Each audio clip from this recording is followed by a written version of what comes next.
असदुद्दीन ओवैसी को सरकार ने दी है जेड श्रेणी की सुरक्षा। एआईएमआईएम के अध्यक्ष ने किया इनकार, बोले गृह मंत्री को चिट्ठी लिखकर मांगूंगा बुलेट प्रूफ गाड़ी। असदुद्दीन ओवैसी ने संसद को दी हमले की जानकारी, सरकार को दी नफरत खत्म करने की नसीहत, पूरा आरोपियों पर क्यों नहीं लगाया गया है यूएपीए। ओवैसी पर हमले को लेकर बोले मंत्री और एनसीपी नेता नवाब मलिक, ये देखना चुनाव आयोग की जिम्मेदारी है कि कैंपेन करने यूपी जा रहे नेताओं के साथ ऐसी घटनाएं न हो। गोवा के चुनावी समर में उतरे हैं राहुल गांधी, घर घर जाकर लोगों से कर रहे हैं बात, कर रहे हैं प्रचार। राहुल ने कांग्रेस के उम्मीदवारों को दिलाई है दल बदल न करने की शपथ, साथ ही लड़ रही गोवा फॉरवर्ड पार्टी के उम्मीदवारों ने शपथ ली। पणजी में मनोहर पर्रिकर के बेटे ने किया घर घर प्रचार, निर्दलीय चुनाव लड़ रहे हैं उत्पल पर्रिकर। संजय राउत ने किया स्वीकार, इस बार गोवा के चुनाव में के लिए नहीं है पार्टी की पूरी तैयारी, फिर भी गोवा में एक सीट जीतने का भरोसा जताया। राउत ने टीएमसी और तृणमूल को बताया है बीजेपी का बी टीम, बोले सबसे ज्यादा सीटें जीतेगी कांग्रेस। शिवसेना उम्मीदवार के प्रचार के लिए मथुरा पहुंची राज्यसभा सांसद प्रियंका चतुर्वेदी, विश्राम घाट पर किया यमुना पूजन। महाराष्ट्र में 24 घंटे में कोरोना के 13,840 नए केस, 81 लोगों ने दम तोड़ा। मुंबई में भी घट रहे हैं कोरोना के मामले, आज आए हैं 846 नए मामले, 7 की मौत हुई। महाराष्ट्र के स्वास्थ्य मंत्री राजेश टोपे को भरोसा, मार्च के दूसरे या तीसरे हफ्ते तक खत्म हो जाएगी तीसरी लहर। मुंबई, पुणे और ठाणे में नीचे आ रही हैं मामले। राजेश टोपे की केंद्र से मांग है 12 से 15 साल के बच्चों का टीकाकरण किया जाए शुरू, कहा महाराष्ट्र के पास है इस उम्र के बच्चों को वैक्सीन लगाने के लिए पूरा इंफ्रा। मुंबई में प्रदर्शन के लिए छात्रों को भड़काने के आरोप में गिरफ्तार हुए हिंदुस्तान विभाग की हिरासत कोर्ट ने 1 दिन के लिए और बढ़ा दी है। वडोदरा में शराब की बड़ी खेप पकड़ी गई, पुलिस ने किया नष्ट। दमन के समुद्र तट पर हादसा, एक ही परिवार की 4 महिलाएं डूब गईं। पिकनिक मनाने गुजरात से दमन गया था यह परिवार, तेज लहरों में फंसकर 4 ही महिलाओं की मौत हुई, एक को बचाया गया। गणेश जयंती पर महाराष्ट्र में उमड़ा श्रद्धा का सैलाब, प्रतिबंधों के बावजूद बारामती के मयूरेश्वर मंदिर में जमा हुए श्रद्धालु। शेयर्स की वैल्यू के आधार पर शुक्रवार सुबह 11 बजे दुनिया के 10वें सबसे अमीर शख्स बने गौतम अडानी। फोर्ब्स की रियल टाइम कैलकुलेशन में मुकेश अंबानी 11वें नंबर पर। फेसबुक के शेयर्स में भारी गिरावट के बाद जुकरबर्ग से आगे निकले हैं अडानी और मुकेश अंबानी। कंपनी के मुनाफे में गिरावट के बाद फेसबुक के शेयर्स लुढ़क गए। आरबीआई ने फॉरेक्स ट्रेडिंग साइट से दूर रहने की हिदायत दी है। कई लोगों के साथ धोखाधड़ी के मामले सामने आने के बाद ट्राई ने बैन लगाने की सिफारिश की। 143 पॉइंट्स गिरकर 58,644 पर बंद हुआ सेंसेक्स, 44 अंकों की गिरावट के साथ 17,516 पर निफ्टी बंद। विधानसभा चुनावों के बाद एमएसपी तय करने के लिए समिति का गठन करेगी सरकार। किसान संघों के सदस्य, वैज्ञानिक और विशेषज्ञों को शामिल किया जाएगा। भारत में हर साल 1000 नए कमर्शियल पायलट्स की होगी जरूरत। नागर विमानन राज्य मंत्री वीके सिंह ने लोकसभा में कहा 2021 में जारी किए गए 862 सीएलपी। हार्ट सर्जरी के बाद कॉमेडियन सुनील ग्रोवर हुए अस्पताल से डिस्चार्ज।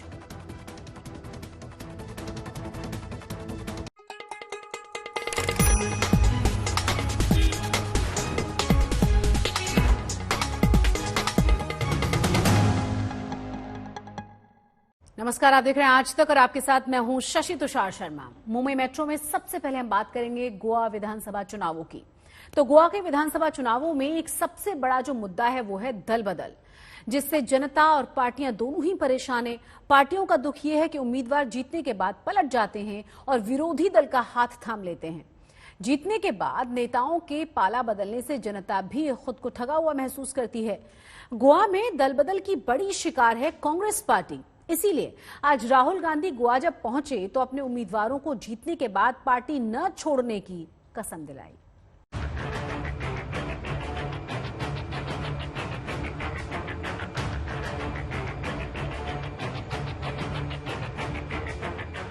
कांग्रेस नेता राहुल गांधी एक दिन के कैंपेन टूर पर गोवा पहुंचे। यहाँ के मोरमो गांव में डोर टू डोर कैंपेन में कहीं किसी वोटर ने अपने सिंगिंग टैलेंट से राहुल गांधी को परिचित कराया, तो कहीं राहुल ने मास्क हटाकर चेहरा दिखाने की गुजारिश पूरी की, तो कहीं साथ फोटो खिंचाने की, तो कहीं राहुल गांधी बच्चे को गोदी में बिठाए दिखे। पर राहुल के कैंपेन में पूरे दिन की हाईलाइट रही ये तस्वीर, जहाँ कांग्रेस और उसके साथ गठबंधन में चुनाव लड़ रही गोवा फॉरवर्ड पार्टी के 40 उम्मीदवारों ने राहुल गांधी की मौजूदगी में शपथ ली कि वो पार्टी के प्रति वफादार रहेंगे और दल बदल नहीं करेंगे। कांग्रेस ने अपने उम्मीदवारों को जनवरी में भी ऐसी शपथ दिलवाई थी। तब तो उम्मीदवारों को मंदिर, मस्जिद, चर्च में ले जाकर शपथ दिलवाई गई थी। दरअसल कांग्रेस गोवा में दल बदल की सबसे बड़ी भुक्तभोगी है। साल 2017 के विधानसभा चुनाव में जनादेश बीजेपी के खिलाफ आया था। राज्य की कुल 40 सीटों में से 17 सीट कांग्रेस को मिली थी, जबकि बीजेपी के खाते में 13 सीट आई थी। फिर भी बीजेपी गोवा में सरकार बनाने में सफल रही। गोवा में कांग्रेस के 12 विधायकों ने बीजेपी का दामन थाम लिया था। गोवा में नई आई आम आदमी पार्टी भी दल बदल को लेकर पहले से ही सतर्क है और अरविंद केजरीवाल भी अपने उम्मीदवारों को वफादारी की कस्में खिला चुके हैं। साथ ही केजरीवाल ने तो प्रत्याशियों से एफिडेविट पर हस्ताक्षर भी करवा लिया है कि वो चुनाव जीतने के बाद दल बदल नहीं करेंगे। गोवा के कलंगूट सीट से कांग्रेस की टिकट पर चुनाव लड़ रहे माइकल लोबो से मिलिए। ज्यादा दिन नहीं हुए जब ये बीजेपी को बेस्ट पार्टी मानते थे, अब कांग्रेस से लड़ रहे हैं तो कह रहे हैं कि गोवा के लिए इससे बढ़िया पार्टी नहीं हो सकती। बीजेपी में कुछ नहीं बचा। It is after Manohar Parrikar's exit. It is after Manohar Parrikar left us and went. His demise. The BJP in Goa had totally changed. BJP in Goa was in some other agenda totally. Like, we had a chief minister, but he was actually not a chief minister. He was chief minister only on paper. जब हमने इनसे पूछा कि क्या जनता इस तरह party बदलने के बाद इन्हें वोट करेगी, तो इनका जवाब सुनिए। We consulted everyone in the constituency. We took group meetings. For the last 6 months, we were taking group meetings. We were talking to everyone, and asking them, what do we do? Shall we contest independent or join Congress? Because Congress is the only option in the state of Goa. And we joined a party where there was only one MLA remaining, that is Digambar Kamath. Everybody had abandoned the party, everybody had left the party. There was only one MLA remaining, Digambar Kamath, and I joined him just when the code of conduct was announced. Next day I joined him. So I resigned as a MLA, as a minister, as a BJP primary member, and I joined the Congress party. Michael Lobo की पत्नी दलीला लोबो सियोलम विधानसभा से खड़ी हुई हैं। ये पहले गोवा में BJP प्रदेश महिला मोर्चा की उपाध्यक्ष थी, अब कांग्रेस से लड़ रही हैं। With the death of Manohar Parrikar ji, his own dear loving son doesn't have a place here in BJP.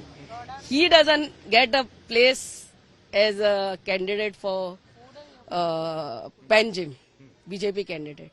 So where are we? Goa में दल बदल एक बड़ा चुनावी मुद्दा बना हुआ है। जनता भी ऐसे नेताओं से परेशान है और दल बदल करने वालों से खुद को ठगा हुआ महसूस करती है।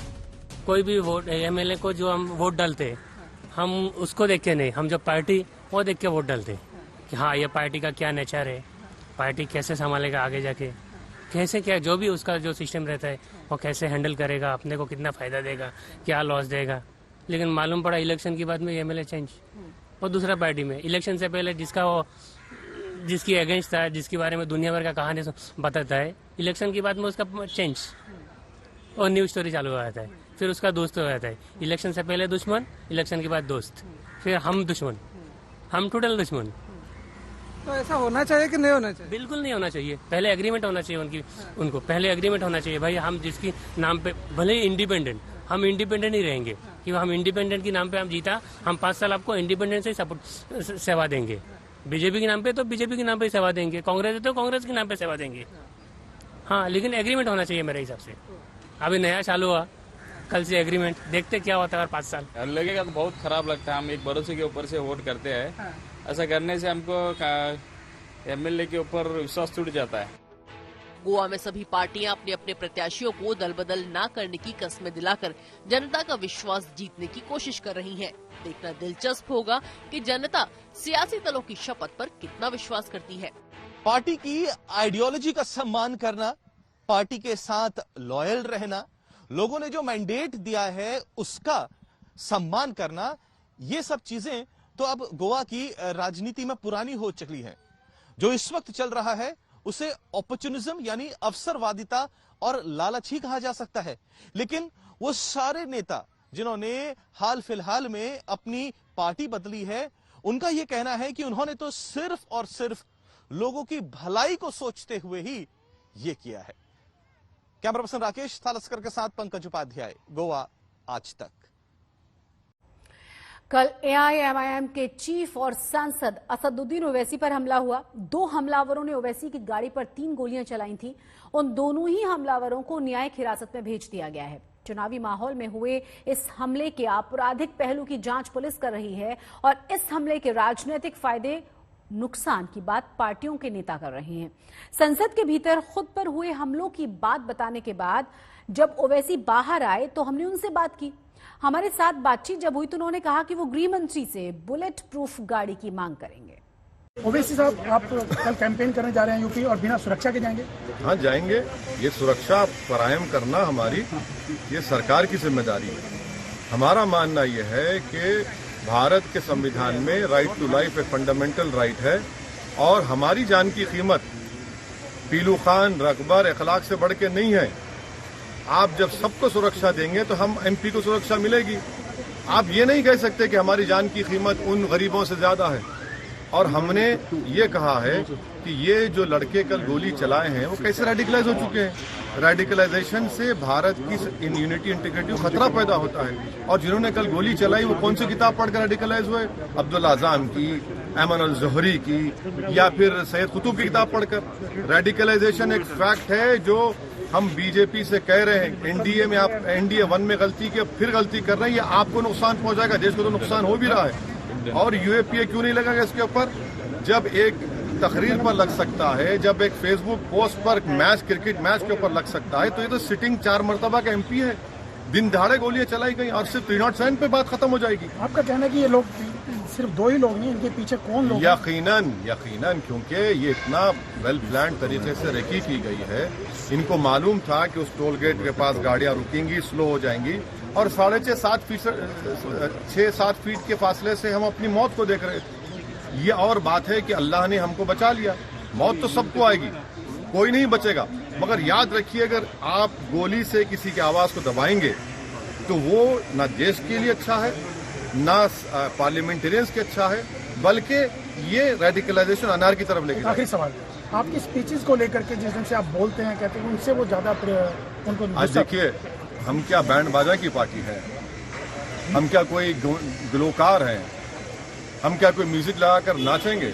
आपको हमारी बात पसंद नहीं आती, अगर गैर कानूनी है, गैर संविधानी है, कंप्लेन करिए। क्या आप गोली चलाएंगे? आप जस्टिफाई करें। कल मैं कहूंगा कि मुझे अशोक सिंघल की बात पसंद नहीं है, मैं गोली मार दूंगा। कौन होते आप? ये जजेस, जुडिशरी किस लिए है? अचार डालने के लिए। पुलिस किस लिए है? पुलिस किस लिए? नाचने के लिए है। आप कानून को अपने हाथ में नहीं ले सकते। अगर कोई कानून की खिलाफवर्जी करता है, कंप्लेन करिए। आप गोली से हमारी आवाज को नहीं दबा सकेंगे। याद रख लीजिए, अगर एक ओवैसी मरेगा तो मरना तुमको भी है, मुझे भी। लाखों पैदा होंगे, हमारी सोच को, आवाज को नहीं दबा सकते गोली से। और इसी के साथ मुंबई मेट्रो में बस इतना ही। लेकिन देश और दुनिया की तमाम बड़ी और अहम खबरों के लिए आप देखते रहिए आज तक।